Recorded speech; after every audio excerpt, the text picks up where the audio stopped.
प्यारे बच्चों, कैसे हैं आप लोग? आई होप मस्त होंगे और लगे होंगे अपनी पेपरों की तैयारी में। तो हमारी अंतिम प्रहार की ये आज दूसरी क्लास होने वाली है, जिसमें कि हम लोग रिवीजन क्लास कर रहे हैं बच्चों। ये हमारी क्लास अम्ल, क्षार एवं लवण की यानी कि एसिड, बेस एंड सॉल्ट की क्लास होने वाली है। तो बच्चों बिना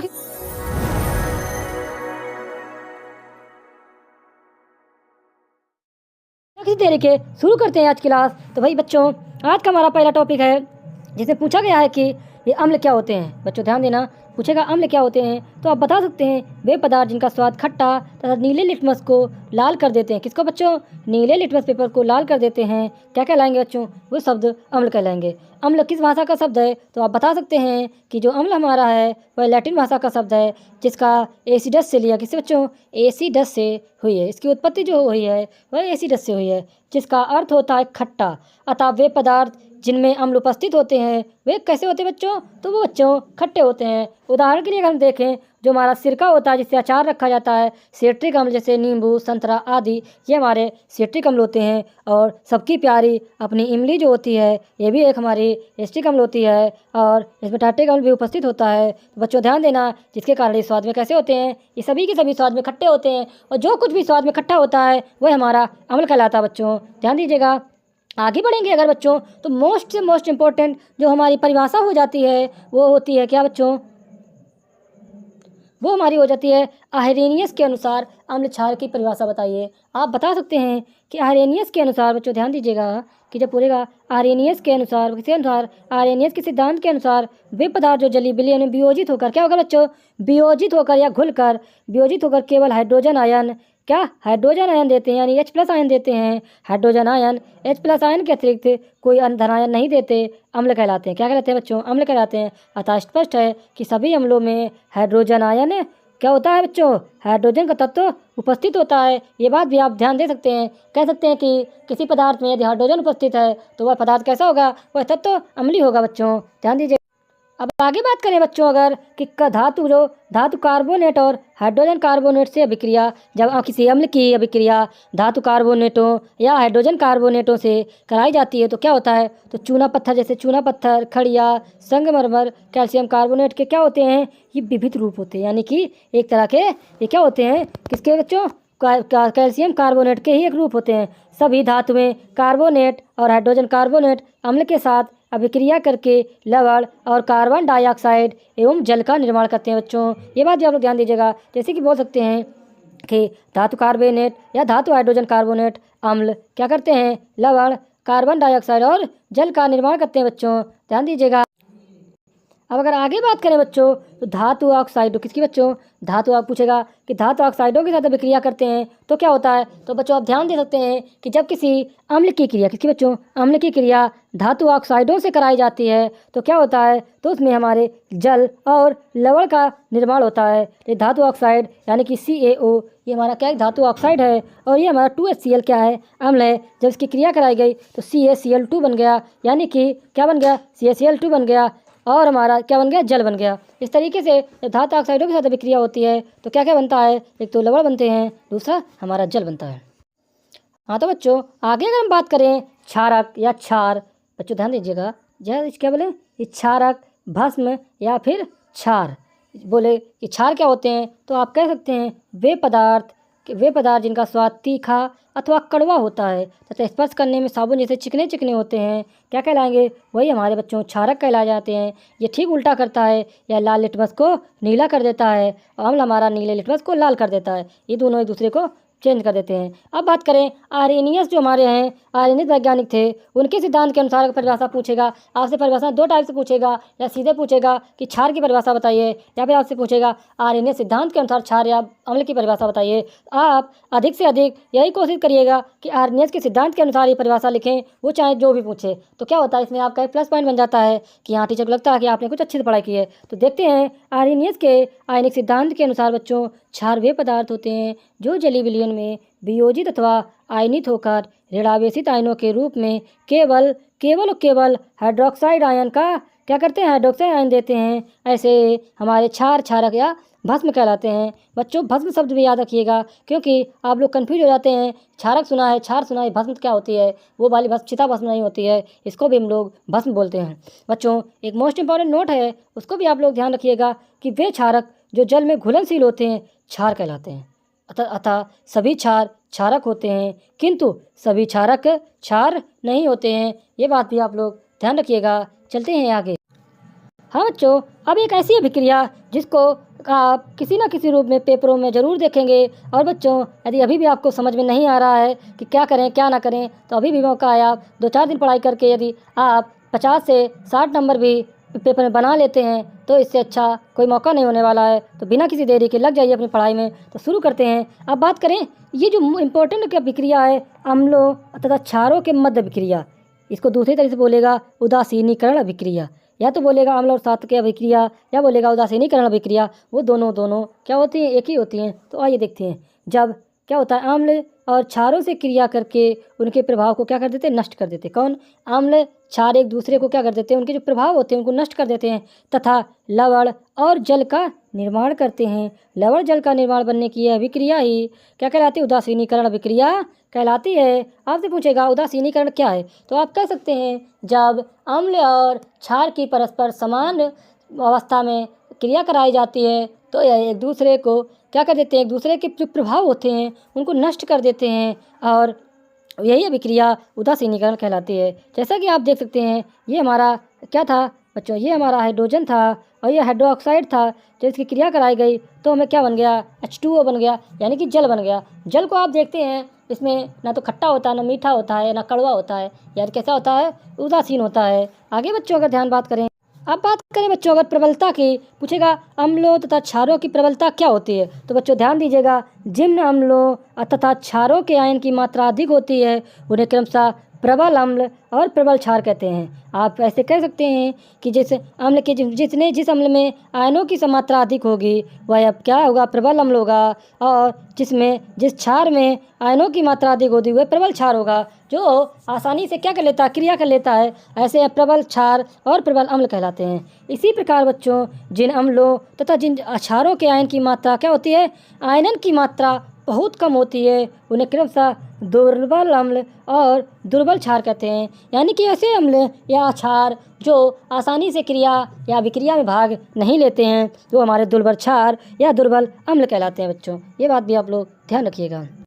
अब आपसे पूछेगा कि तनुता क्या होता है, तनुता का प्रभाव क्या होता है, तनुता क्या होता है, तनुतीकरण क्या होता है, या तनुकरण क्या होता है, तो आप कह सकते हैं कि किसी अम्ल या क्षार के जल के साथ अभिक्रिया, किसके साथ बच्चों, जल के साथ। ध्यान दीजिएगा, इंपॉर्टेंट क्लास क्वेश्चन है कि किसी अम्ल या क्षार की जल के साथ अभिक्रिया तनुकरण कहलाती है। तनुकरण का मतलब हो जाता है, आप सिंपली समझ सकते हैं, तनुकरण मतलब उसकी तनुता कम कर देना। यानी कि जब हम किसी पदार्थ को किसी जल में मिला देते हैं तो उसका जो प्रभाव होता है वो धीरे क्या हो जाता है, वह कम हो जाता है, यानी कि विभाजित हो जाता है और कम हो जाता है, जिसे प्रति एकांक आयतन में उपस्थित H3OOH आयन की सांद्रता में कमी हो जाती है। किस में कमी हो जाती है, H3O और हाइड्रोक्साइड की आयन की सांद्रता में कमी हो जाती है। इसी को बोलते हैं तनुता का प्रभाव। बच्चों ध्यान दीजिएगा, आगे बढ़ते हैं।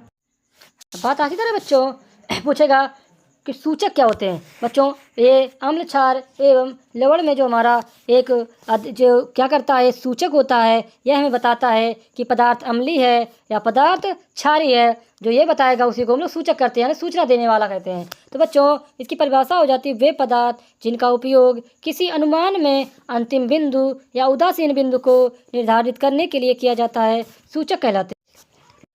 सूचक हमारे जो होते हैं निम्नतः 4 प्रकार के होते हैं बच्चों, प्राकृतिक सूचक, संश्लेषित सूचक, और 2 सूचक होते हैं जिनको बोलते हैं गंधयुक्त। कौन से बच्चों, उनको बोलते हैं गंधयुक्त सूचक। क्या हो जाता है, तीसरा नंबर हमारा हो जाएगा गंधयुक्त सूचक। और एक होता है सार्वत्रिक सूचक, यानी कि जो हमेशा मिल सकता है कहीं ना कहीं, उसको बोलते हैं सार्वत्रिक सूचक। एक प्राकृतिक सूचक हो जाएगा, संश्लेषित सूचक हो जाएगा, गंधयुक्त सूचक और सार्वत्रिक सूचक। ये हमारे मुख्यतः 4 प्रकार के सूचक कहलाते हैं, यानी कि इतने टाइप के सूचक होते हैं। अब इनके अंदर हम लोग सूचक की बात करें तो सूचक हमारा होता है बच्चों, ध्यान दीजिएगा, इंपॉर्टेंट हो जाता है। एक तो हमारा लिटमस होता है, क्या बच्चों, एक हमारा जो ये लिटमस होता है, लिटमस पेपर जिसको बोलते हैं, वह होता है। दूसरा हमारा फिनोप्थलीन होता है बच्चों, ध्यान दीजिएगा, क्या हो जाएगा, फिनोल्फ्थालीन हो जाएगा। यह भी हमारा एक तरीके का सूचक होता है बच्चों, ध्यान दीजिएगा। और जो हमारा हो जाता है, एक होता है इसी के अंदर मेथिल ऑरेंज। क्या होता है बच्चों? मेथिल ऑरेंज होता है, मेथिल ऑरेंज। ये भी हमारा एक क्या होता है? सूचक होता है। ये बच्चों ध्यान दीजिएगा, हमारे सूचक की बात करेगा तो लिटमस पेपर, फिनोल्फ्थालीन और मेथिल ऑरेंज मुख्यतः में 3 प्रकार के सूचक होते हैं। और टाइप्स ऑफ सूचक की बात होगी तो वह 4 प्रकार के होते हैं बच्चों। एक तो प्राकृतिक सूचक, संश्लेषित सूचक और तीसरा हो जाएगा गंधयुक्त सूचक और सार्वत्रिक सूचक। अब बात करें बच्चों आगे, पीएच मान क्या होता है बच्चों? ध्यान दीजिएगा, पूछेगा आपसे व्हाट इज द पीएच मान, वैल्यू ऑफ पीएच मान। आपसे पूछेगा कि दिया गया है, आयनों की संख्या दी है, आपको पीएच मान निकालना है। तो बच्चों पीएच मान का ये महत्वपूर्ण सूत्र होता है, pH equal to minus log 10 bracket में H plus equal to log 10 1/12H। यानी कि बोलेगा सोरेंस ने, किसने बच्चों? ये सोरेंस नाम के वैज्ञानिक थे। बोलेगा पीएच मान का सिद्धांत किसने दिया? आप बता सकते हैं पीएच मान का जो सिद्धांत है वह सोरेंस ने दिया है। सोरेंस ने बताया कि किसी विलयन में उपस्थित हाइड्रोजन आयन सांद्रता के ऋणात्मक लघु गुणक को उस विलयन का पीएच मान। अब अगर बात करें पीएच मान की बच्चों, ये भी हमारा एक बहुत महत्वपूर्ण योगदान निभाता है हमारे लंबछाल एवं लवण क्लास में। तो बच्चों ये पूछेगा पीएच मान का सिद्धांत किसने दिया? तो वह सोरेंस ने दिया। किसने दिया? सोरेंस ने दिया। सोरेंस ने बताया कि किसी विलयन में उपस्थित हाइड्रोजन आयन सांद्रता के ऋणात्मक लघु गुणक को क्या कहते हैं? उस विलयन का पीएच मान कहते हैं। किसका बच्चों? सोरेंस ने बताया कि किसी विलयन में उपस्थित हाइड्रोजन आयन सांद्रता, किसके? हाइड्रोजन के जो आयन होते हैं सांद्रता के ऋणात्मक लघु गुणक को उस विलयन का पीएच मान कहते हैं। और ये हमारा बच्चों उसका सूत्र हो जाता है। ये बहुत महत्वपूर्ण सूत्र होता है बच्चों, क्योंकि इससे आपको एक नया क्वेश्चन भी मिल सकता है बच्चों। अब आगे बढ़ते बच्चों, अब बात करें जो आगे का है अम्ल क्षार की, तो बात हम लोगों ने कर ली। अब बात होगी लवण की, यानी कि साल्ट की। तो बच्चों किसी अम्ल तथा क्षार की उदासीनीकरण, बच्चों ध्यान देना, ये केवल और केवल उदासीनीकरण अभिक्रिया से प्राप्त आयनिक यौगिकों को क्या कह लेते हैं बच्चों? उन्हें ही हम लवण बोलते हैं। यानी कि जो उदासीनीकरण की अभिक्रिया होती है वही हमारे क्या देते हैं? वही हमें लवण देते हैं। आर्हेनियस ने इसकी परिभाषा स्थापित की है, बताया है। आर्हेनियस के अनुसार, आयनिक सिद्धांत के अनुसार, लवण को जल में घोलने पर यह अपने अवयवी आयनों में वियोजित हो जाता है तथा लवण के जलीय विलयन में धनायन व ऋणायन क्या होते हैं? उपस्थित होते हैं बच्चों। ये बात भी आप ध्यान रखना, ज़्यादा नहीं पूछी जाती, लेकिन आपके लिए पेपर में कुछ भी पूछ सकता है, तो छोड़ना कुछ भी नहीं है, क्योंकि 70 में 70 हमें इन्हीं में से कहीं ना कहीं मिलने वाले हैं। आगे अब बच्चों हम 6 सूत्र याद करने वाले हैं। 6 सूत्र में से आपको एक ना कम से कम 200 सूत्र इसी से मिलने वाले हैं, तो आप थोड़ा सा भी को टाइम लगा के इसको ज़रूर पढ़िएगा। पहला जो हमारा हो जाता है साधारण नमक, जो हम लोग घर में यूज करते हैं उसी को बोला जाता है साधारण नमक। साधारण नमक को रासायनिक नाम जो होता है वो होता है सोडियम क्लोराइड। क्या होता है? रासायनिक नाम इसका साधारण नमक का सोडियम क्लोराइड होता है। जब अणुसूत्र की बात करेंगे तो वह हमारा सिंपल सा Na और Cl हो जाता है, यानी कि सोडियम क्लोराइड हो जाता है। बच्चों ध्यान दीजिएगा, HCl एवं NaOH की अभिक्रिया से उत्पन्न लवण सोडियम क्लोराइड यानी कि नमक कहलाता है बच्चों। क्योंकि आपसे पूछ सकता है कि साधारण नमक बनाने की अभिक्रिया बताइए, तो आप बता सकते हैं HCl यानी कि अम्ल, NaOH यानी कि क्षार, हाइड्रोजन क्लोराइड, सोडियम हाइड्रोक्साइड की जब अभिक्रिया कराई जाती है तो हमें क्या? नमक मिलता है और जल प्राप्त होता है। ध्यान दीजिएगा बच्चों, दूसरा जो हमारा वचन है, वचन नंबर 2, जिसको बोलते हैं कास्टिक सोडा। क्या बोलेंगे बच्चों? कास्टिक सोडा, इसका रासायनिक नाम होता है सोडियम हाइड्रोक्साइड। सोडियम हाइड्रोक्साइड से समझ सकते हैं कि NaOH क्या हो जाएगा? NaOH इसको बोलते हैं। जब इसको बनाने के लिए सोडियम क्लोराइड के जलीय विलयन में विद्युत प्रवाह द्वारा इसे NaCl में वियोजित होकर NaOH प्रदान करता है। यह प्रक्रिया क्लोरो क्षार प्रक्रिया भी कहलाती है, यानी कि इसी प्रक्रिया को क्लोर क्षार प्रक्रिया कहते हैं। पूछेगा आपसे कि क्लोर क्षार प्रक्रिया क्या कहलाती है, तो आप कह सकते हैं सोडियम क्लोराइड के जलीय विलयन में, किसमें बच्चों? आप जब सोडियम क्लोर क्षार प्रक्रिया पूछेगा तो आप बताएंगे उनको कि सोडियम क्लोराइड के जलीय विलयन में विद्युत प्रवाह द्वारा NaCl वियोजित होकर NaOH प्रदान करता है।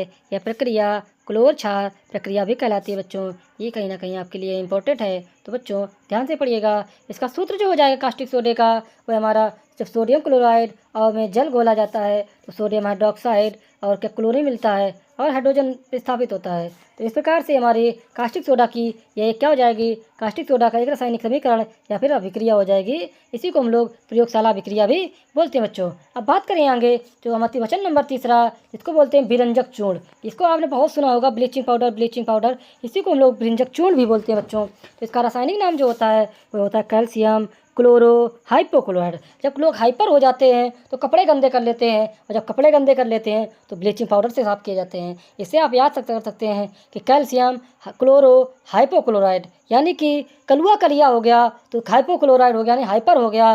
तो क्या किया, मम्मी ने उसको और कलुआ बना के कपड़े धुल दिए। इस प्रकार से हमारा हाइपोक्लोराइड यानी कि ब्लीचिंग पाउडर हो जाएगा। जब आप ब्लीचिंग पाउडर याद करेंगे तो आपको क्लोरो याद आना चाहिए, यानी कलुआ याद आना चाहिए, हाइपर फुल यानी हाइपो याद आना चाहिए, और क्लोराइड आना चाहिए यानी कि हाइपोक्लोराइड।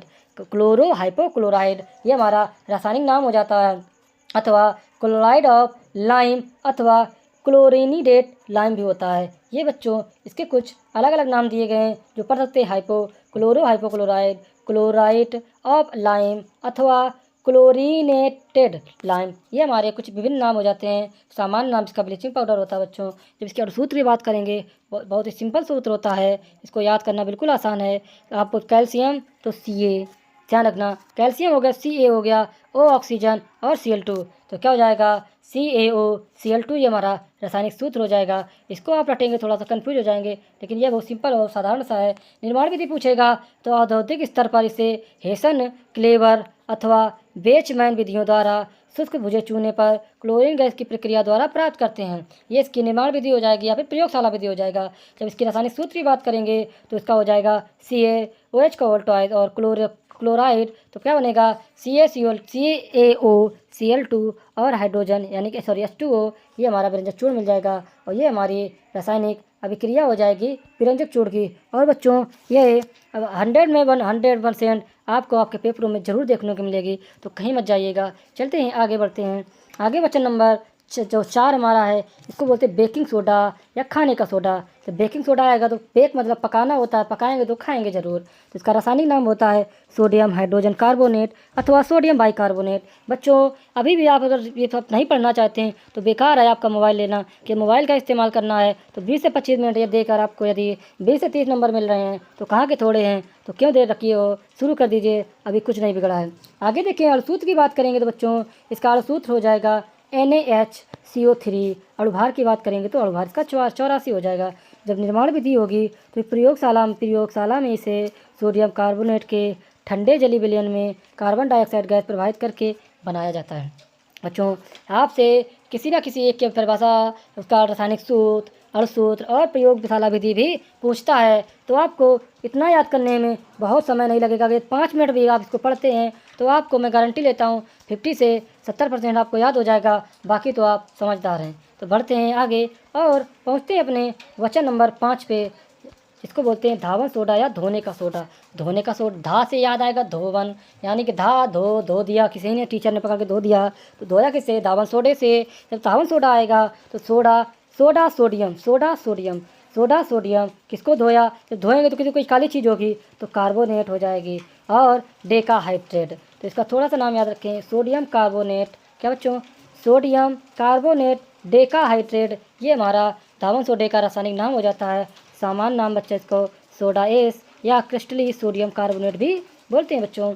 और बात करें इसकी अणुसूत्र की या अणुभार की बच्चों, तो इसका अणुभार हमारा हो जाता है, अणुभार जो हो जाता है वो 286 हो जाता है। अणुसूत्र थोड़ा इसका डिफिकल्ट है लेकिन कठिन नहीं है। देख सकते हैं सोडियम यानी कि Na, CO3 यानी कि कार्बोनेट, डेका ऑक्साइड, डेका मतलब 3 लगे इसलिए डेका बोला, तो Na2CO3.10H2O। ये इसका धावन सोडे का रासायनिक अणुसूत्र होता है या अणुसूत्र होता है। अगर निर्माण विधि की बात करेंगे बच्चों तो धावन सोडा बेकिंग सोडा को गर्म करके पुनः जलीय क्रिस्टली द्वारा प्राप्त किया जाता है। धावन सोडा जो होता है वो बेकिंग सोडा को गर्म करके पुनः जलीय क्रिस्टलीकरण द्वारा प्राप्त किया जाता है। और इसकी रासायनिक अभिक्रिया की बात करें तो Na2CO3, यदि आपको अणुसूत्र याद है तो याद हो जाएगा, जिसको जल में घोला जाएगा तो Na2CO3 बन जाएगा और 10H2O ये हमारा बन जाएगा। अब बात करें बच्चों आगे, बच्चों बात करें अगर आज के हमारे लास्ट वचन की, जो वचन नंबर 6 है, इसको बोला जाता है प्लास्टर ऑफ पेरिस आजकल आप इसका बहुत नाम सुने होंगे, लोग बोलते हैं अपने घर पीओपी करा रहे हैं, पीओपी करा रहे हैं। तो पीओपी कौन सी बला है, तो हम बताते हैं पीओपी कौन सी बला है। पीओपी को साइंस की भाषा में कैल्शियम सल्फेट बोलता है, यानी कि रासायनिक इसका नाम कैल्शियम सल्फेट हो जाता है।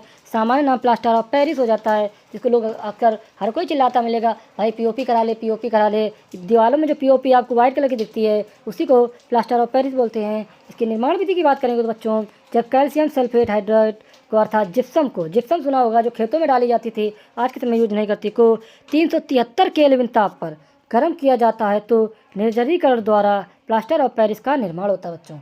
बच्चों बार बार आप सुन रहे होंगे निर्जलीकरण, तो बच्चों पूछेगा निर्जलीकरण क्या होता है, तो बच्चों ध्यान दीजिएगा, निर्जलीकरण कोई हुआ नहीं होता है, ये बहुत ही छोटा सा बउआ होता है। यानी कि किसी पदार्थ से जल को पूरी तरह से निकाल देने की प्रक्रिया ही हमारी निर्जलीकरण कहलाती है। यानी कि जब किसी चीज़ से हमको उसके जो नमी होती है, यानी कि H2O होता है, पूरी तरह निकालने के लिए क्या करना पड़ता है, गर्म करना पड़ता है। जब किसी पदार्थ गर्म करते हैं तो उससे हमारा सारा का सारा जो H2O होता है, बच्चों जल को जो जल चिल्लाते हो, असल में उसको बच्चों ध्यान देना, उसको हम लोग क्या बोलते हैं, जो जल चिल्लाते हो उसकी को हम लोग H2O बोलते हैं। और इसका रासायनिक सूत्र हमारा प्लास्टर ऑफ पेरिस की बात करें, इसका रासायनिक सूत्र होता है बच्चों CaSO4 और H2O, जिसको 373 केल्विन ऊष्मा पर गर्म किया जाता है, तो CaSO4 और हाफ H2O और क्या मिलता है 3/2 H2O मिलता है, जिसको प्लास्टर ऑफ पेरिस भी बोला जाता है। बच्चों ये हमारा प्लास्टर ऑफ पेरिस हो जाता है। बच्चों तो बच्चों ध्यान दीजिएगा, इसकी हम लोग अलग से भी के फास्ट ट्रैक डिवीजन लाएंगे। अभी आप लोग यदि अभी भी आपको समझ में नहीं आ रहा है तो लग जाइए। और आज का हमारा लास्ट क्वेश्चन है, यानी कि लास्ट टॉपिक जिसको बोलते हैं क्रिस्टलन जल। कौन सा जल, क्रिस्टलन जल बच्चों, तो लवण के इकाई सूत्र में स्थित, कितने इकाई सूत्र में, इकाई सूत्र का सबसे लास्ट मतलब तत्व होता है। जल के निश्चित अणुओं की संख्या को क्रिस्टल जल कहते हैं। जैसे कॉपर सल्फेट के इकाई सूत्र में 5 अणु जल के उपस्थित होते हैं, अर्थात CuSO4 5H2O नीला थोथा। इसी प्रकार NO2CO3 10H2O में होता है। उपरोक्त सूत्र की सहायता से ज्ञात किया जा सकता है कि अणु आर्द्र है अथवा नहीं। जिप्सम लवण में 2 अणु क्रिस्टल जल पाया जाता है, जिसे CuSO4 2H2 बोलते हैं। जल के निकल जाने पर अणु एनहाइड्रेट अणु कहलाता है, तो मैंने बोलते हैं डिहाइड्रेट हो गया हूँ। और उसी तरीके से जब सारे किसी पदार्थ से जल पूरा निकल जाता है तो उसे एनहाइड्रेट बोलते हैं। क्या बोलते हैं, उसको हम लोग एनहाइड्रेट बोलते हैं। बच्चों यदि हमारी क्लास आपको अच्छी लगी हो तो अपने बोर्ड परीक्षा देने वाले सभी दोस्तों तक हमारी क्लास ज़रूर शेयर करें, और हमारे चैनल लर्न विद केनी सर को अभी सब्सक्राइब करके आने वाली आगामी परीक्षाओं के लिए भी तत्पर हो जाइए। मिलते हैं नेक्स्ट वीडियो में, तब तक के लिए टाटा।